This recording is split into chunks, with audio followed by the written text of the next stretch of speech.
On the front door, a sign said, "Welcome, friends." So he turned the knob and stepped inside. The floor was covered with little bodies. For an instant, his neck prickled, until he saw they were sleeping.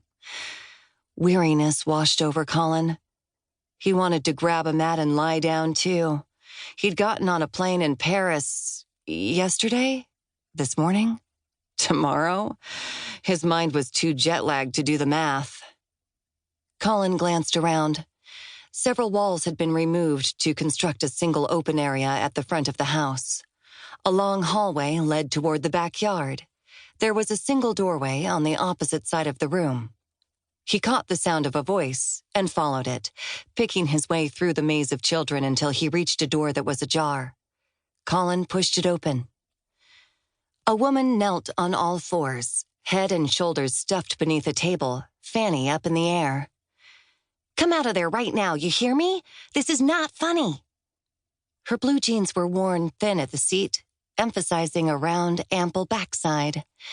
A bit too ample to be considered trim, but Colin was getting mighty sick of the no-ass model types he'd dated. Just once, he'd like to take a woman out to eat and actually see her eat. When had that started to bother him? Why did it bother him? He'd squired some of the most beautiful women in the world to places most people only read about.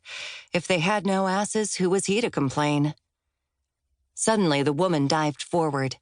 He heard a thump, like a head hitting metal. "Ouch! You're going to pay for that." Was that any way to talk to a child? Colin cleared his throat. The woman jumped and banged her head again, then backed out from underneath the table. Glancing up, she rubbed what must be, by now, a good-sized knot. She was very young, maybe 18 or 19. Her blonde hair fell in a soft, straight wash past her shoulders. Her skin was pale and clear, full cheeks flushed with pain, embarrassment, or heat, he wasn't sure which. She wasn't exactly pretty.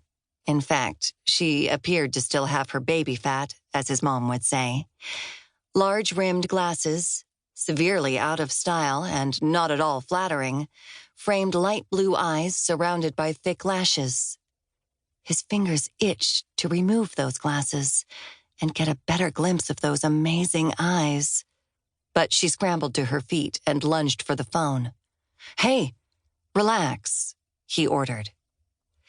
She hesitated, glancing toward the room of sleeping children, then back again. Her smooth skin creased into a frown that spread from her ample mouth all the way up to her forehead. "Who are you, and what are you doing in my preschool?" Colin lifted his hands in the universal gesture of surrender. "I'm looking for, He wasn't sure what to say. Bobby wasn't here.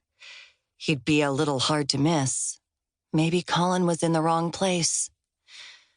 The girl tilted her head, and her hair slid across her t-shirt, drawing his attention to the purple dinosaur on her chest. It was an amazing chest. He forced his eyes back to hers.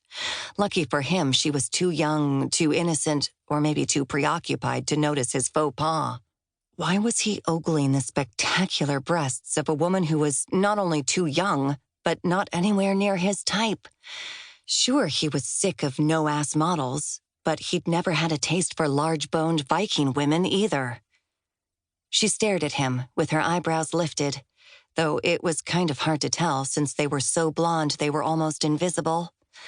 Women of his acquaintance would have felt the need to dye those eyebrows or pencil them in.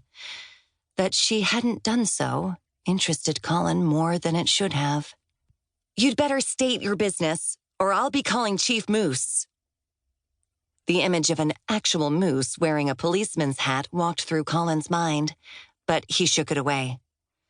"If you're so worried about intruders, maybe you should lock the front door." "No one locks their doors in Wind Lake."